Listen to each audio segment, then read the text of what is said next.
Assalamualaikum warahmatullahi wabarakatuh. Kembali lagi di kisah para sahabat. Kali ini kita akan membahas mengenai kisah nyata yang ditulis dalam kitab Al-Akhlaq Al-Islamiyah Linnasyi'in. Ada sebuah kisah yang indah yang menggetarkan jiwa. Kisah ini terjadi di tanah Syam. Kisah yang banyak disebut dari mulut ke mulut sampai abad ini. Ini adalah kisah ketakwaan seorang pemuda. Seorang pemuda yang bekerja sebagai penjual kain keliling. Ia berkeliling dari satu daerah ke daerah lainnya, dari satu kawasan ke kawasan lain, dari lorong ke lorong, dari rumah ke rumah. Ia berkeliling sambil memanggul kain dagangannya. Akhirnya masyarakat mengenalnya sebagai si penjual kain keliling. Di antara kelebihan pemuda ini adalah postur tubuhnya yang gagah, kulitnya yang putih, wajahnya yang tampan mempesona, dan keramahannya yang luar biasa, sehingga siapapun yang melihatnya akan terpesona karenanya. Itulah karunia Allah yang dianugerahkan kepadanya. Suatu hari ketika ia berkeliling menjajakan dagangannya, tiba-tiba ada seorang wanita memanggilnya. Ia pun segera menghampiri. Wanita ini menyuruhnya masuk ke dalam rumah. Rumah itu sangat besar dan mewah. Wanita itu termasuk golongan bangsawan. Begitu masuk rumah dengan sebuah kelihayan, wanita itu bisa mengunci pintu. Wanita itu sangat terpesona dengan ketampanannya. Wanita itu telah lama tergila-gila padanya. Sudah berkali-kali diam-diam wanita itu memandangi ketampanannya ketika pemuda itu lewat di depan rumahnya. Wanita itu berkata, "Wahai pemuda tampan, sebenarnya aku memanggilmu tidak untuk membeli barang daganganmu, tapi semata karena aku sangat mencintaimu. Selama ini aku tergila-gila pada ketampananmu." Pada saat itu tak ada seorang pun di dalam rumah selain mereka berdua. Wanita bangsawan itu dengan penuh harap merayunya untuk berzina.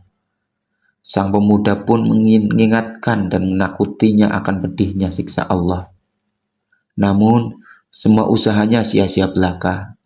Setiap perkataan yang diucapkan pemuda itu justru membuat wanita itu semakin menggila dan nekat. Wanita itu justru semakin tertantang untuk menaklukkan pemuda itu. Namun, pemuda itu tak bergeming dengan keimanannya. Ia menolak dengan tegas. Karena sang pemuda tetap saja menolak, wanita itu mengancam.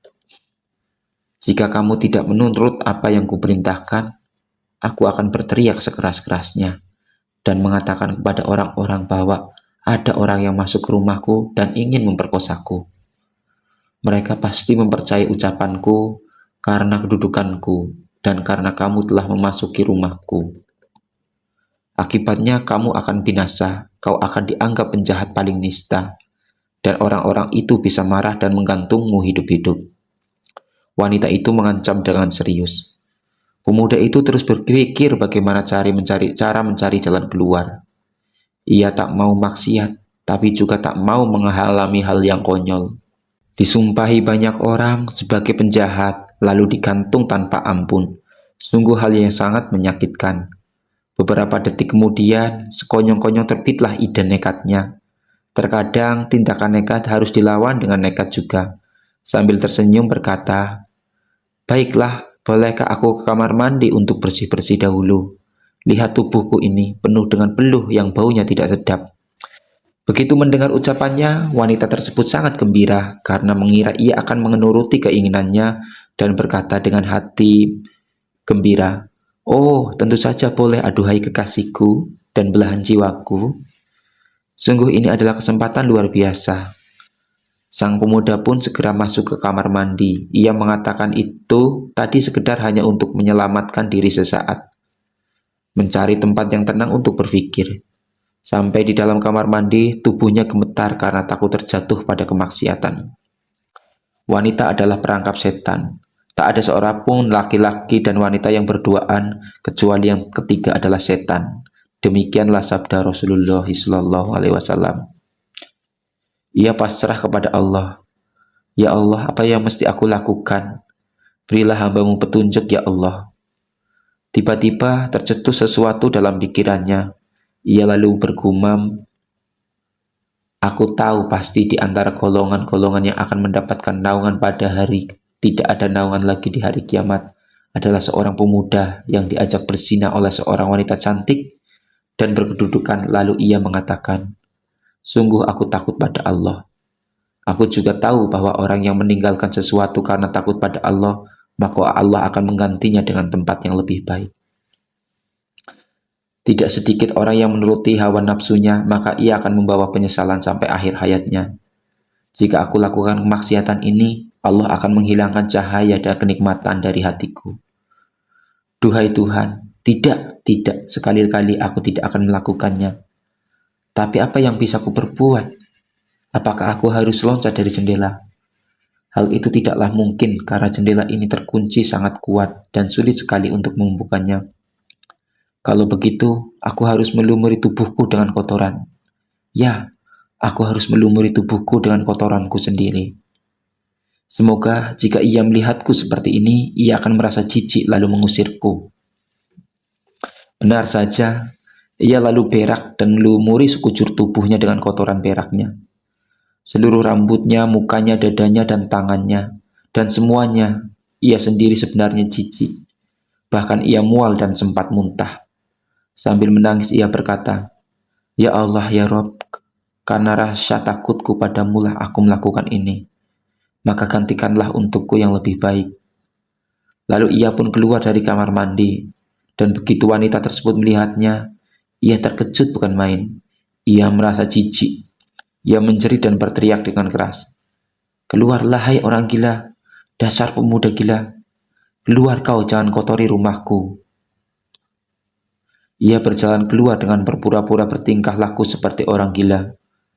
Begitu sampai di luar, ia cepat-cepat cari tempat yang aman. Ia takut dilihat orang dan takut mereka akan menggunjingnya. Jika itu yang terjadi, barang dagangnya bisa tidak laku, karena ia akan dianggap benar-benar orang gila. Beberapa orang yang melihatnya terheran-heran dan menertawakannya. Ia terus berjalan menuju rumahnya lewat jalan yang sepi. Ia merasa sangat lega ketika sampai di rumahnya. Ia langsung melepas pakaiannya dan segera masuk ke kamar mandi untuk membersihkan seluruh tubuhnya. Ketika ia keluar dari kamar mandi, Allah menunjukkan kekuasaannya. Allah menjadikan bau harum yang luar biasa memancar dari seluruh pori-pori tubuhnya hingga ajal menjemputnya. Bau itu tercium dari jarak beberapa meter. Akhirnya, ia dikenal dengan sebutan Al-Miski atau orang yang seharum kasturi. Kisah ini menjadi bukti keagungan Allah. Kisah ini nyata dan masih bisa dilihat bekasnya. Di tanah Syam ada sebuah makam yang tertuliskan Al-Miski. Itulah kuburan orang yang mulia tersebut menjaga kesuciannya. Demikian mengenai kisah pemuda tampan yang takut kepada Allah. Semoga kita semua dapat mengambil hikmah dari kisah ini.